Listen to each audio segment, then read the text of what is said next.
ба ҳама салом. имрӯзҳо агар нигоҳ кунем ба сомонаҳои интернетӣ, аз ҳар як мамлакат ҳатман як ё якчанд шахсоне ҳастанд ки онҳоро дар тамоми дунё мешиносанд. ин ҳастанд шахсоне ки бо варзиш, рассомӣ, тарзи дурусти сурудхонӣ ва бо дигар ҳунари волои худ парчами мамлакаташонро дар байни дигар мамлакатҳо боло бардоштанд ва бо меҳнати виҷдонии худ номдори ҷаҳон ҳам шуданд. дар ин видеои навбатӣ мо суҳбат мекунем дар бораи чунин шахсоне ки аз мамлакати зебои Тоҷикистон ҳастанд ва дар баробари дигар шахсони номдор бо пурвиҷдонӣ ва ватандӯстиашон номдори ҷаҳон ҳам гаштаанд.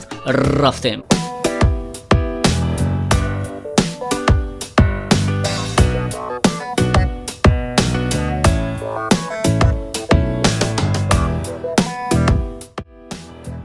Дилшод Назаров, варзишгар, гурспартои тоҷики қаҳрамон ё ин ки бо забони дигар гӯем чемпиони бозиҳои олимпӣ соли 2016 интихоб шудааст. дастовардҳои Дилшод Назаров ин ноиби қаҳрамонии ҷаҳон соли 2015, қаҳрамони бозиҳои Осиё 2006, 2010 ва 2014, қаҳрамони чоркаратаи Осиё 2009, 2013, 2015 ва 2017 мебошад. ғайр аз ин Дилшод Назаров намояндаи кумитаи ҷавонон ва варзиши Тоҷикистон мебошад. ин дастовардҳои Дилшод Назаров ба осонӣ набуданд. ҳамаи дастовардҳо бо кӯшиш ва ватандӯстӣ ва бо пастиву баландиҳо ба даст оварда шуданд. масалан, бори аввал аз тарафи Тоҷикистон Дилшод Назаров дар бозиҳои умумиҷаҳонӣ соли 1997 иштирок кард ва медали бронзавиро ба даст овард. соли 1998 дар чемпионати ҷаҳон байни дигар гурспартоён ба финал баромада натавонист. гӯё ки хатти сиёҳи зиндагии варзишӣ пеш омад. баъд аз ин соли 2004 дар бозиҳои олимпӣ иштирок кард ки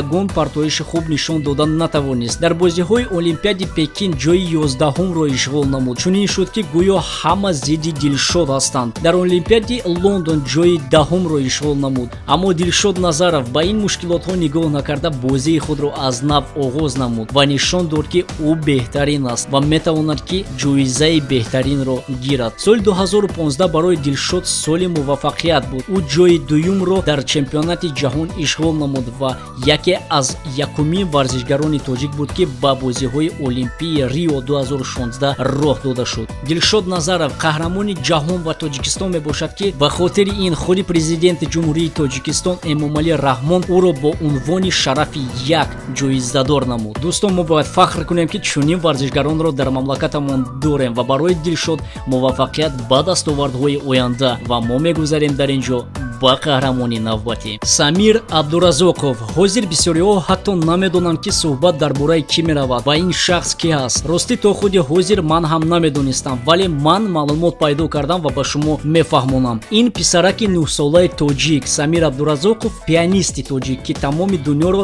бо тарзи навохтани пианино дар толори консертии Флорида Кис ки ин яке аз толори консертии Карнеги Холл дар Нью-Йорк қарор дорад, ба ҳайрат овард. бале дӯстон, ҳунари писараки 9-солаи тоҷик қариб ки дар як муддати кӯтоҳ овозаи дунё гашт. офарин Самир. умуман аз чӣ оғоз шуд? дар конкурси умумиҷаҳонӣ байни кӯдакон ки қариб 15 мамлакати дунё иштирок доштанд, Самири хурдакак аз тарафи Тоҷикистон намояндагӣ карда ҳамчун яке аз иштирокчии беҳтарин ин конкурси умумиҷаҳонӣ интихоб карда шуд. волидайни Самир мегӯянд ки ӯ навохтан бо пианиноро хело дӯст медорад, гӯё ки пианино дӯсти асосии ӯ бошад. Самир дар бисёр саҳнаҳои консертии классик иштирок мекунад ва ҳамавақт кӯшиш мекунад ки дар ҳар як баромади худ мусиқии беҳтаринро нишон диҳад. дӯстон, ин фахр аст. мо бояд бидонем ки чунин пианистҳои номӣ ҳам дорем. давом медиҳем. машҳуртарин ва беҳтарин эҷодкор ва ташкилкунандаи барномаҳои консертӣ Табрез Шоҳидӣ ки хело шахси номдор асосан дар Русия, умуман байни санъаткорони ин мамлакат мебошад. барои чӣ дар Русия, на ин ки дар Тоҷикистон? чунки Табрез Шоҳидӣ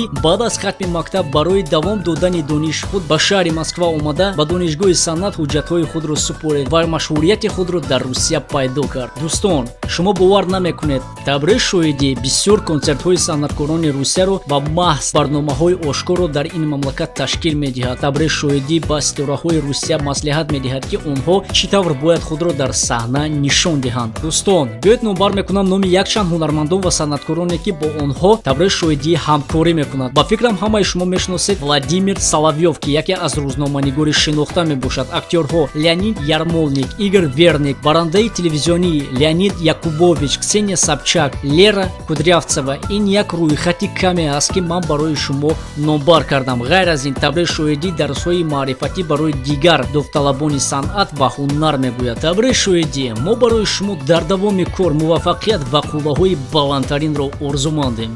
лекин аз Тоҷикистон фаромӯш накунед.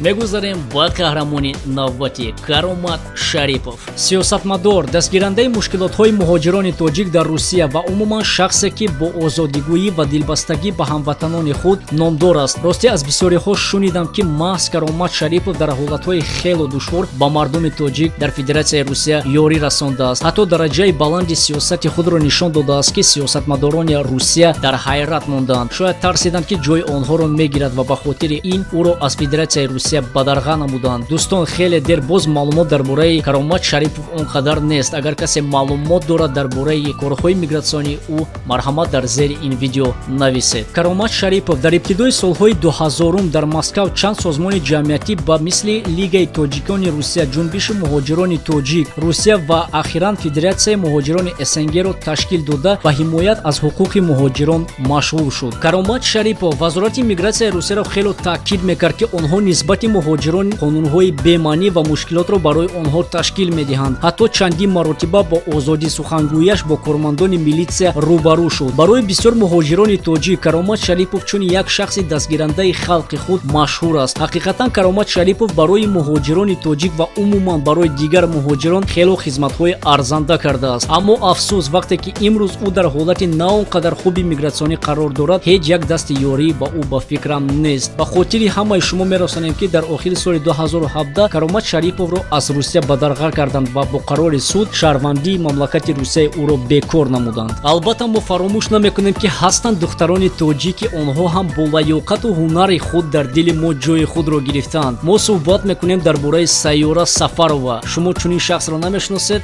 афсӯс, яке аз актрисаҳои номдор ва пешқадамтарин дар Федератсияи Русия мебошад. гулдухтари тоҷик. аз чӣ ҳама ин оғоз шуд? чихеле ки худи Сайёра нақл мекунад, умуман фикр надошт ки ӯ роҳи ҳунарӣ актёриро пеш мегирад. чунин шудааст ки дар душанбе барои як филми ҳунарӣ ҳамроҳи хоҳари худ рафта мехостаст бифаҳмад ки чӣ тавр филмҳои ҳунариро ташкил медиҳанд. вақте ки мегӯяд вориди толори кормандони филм шудем, ман фикр ҳам надоштам ки директори филми ҳунарӣ ба назди ман омада мегӯяд ки ман мехоҳам ҳунари шуморо бинам. ман он қадар боварӣ надоштам, аммо дар дилам гуфтам ки ҳарчи бодо бод. вақте ки ман саҳнае аз ин филмро бозӣ кардам, ба директори филми ҳунарӣ бозии ман хело маъқул омад ва аз ин хотир ин сабаб шуд ки роҳи ҳунармандиро пеш гирам. нақл мекунад Сайёра. машҳурияти худро асосан бо филми ҳунарии Гулчатай пайдо кардааст. ғайр аз ин Сайёра Сафарова дар филмҳои Десантура, Салам Москва, В ожидании моря, Московская борзая, Без границ ва дигар филмҳои ҳунарӣ иштирок кардааст. марҳамат, ин филмҳоро тамошо кунед.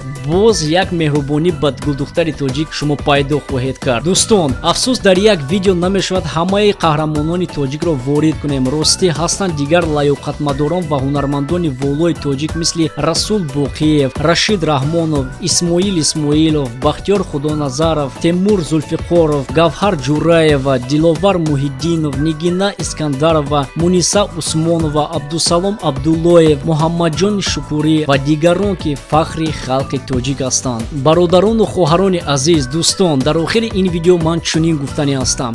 агар шумо мехоҳед ки шинохтаи ҷаҳон шавед, пас ҳамавақт ба роҳи рост ва пешқадам бошед. ҳеҷ кас роҳи асосии шуморо пеш гирифта наметавонад, чунки ин роҳи шумо аст. лаёқату ҳунармандии шумо танҳо аз худи шумо вобаста аст. ҳеҷ вақт аз хатогии зиндагӣ натарсед. кӯшиш кунед ки ин хатогиҳои зиндагӣ такрор нашаванд. танҳо ғайрату кӯшиш.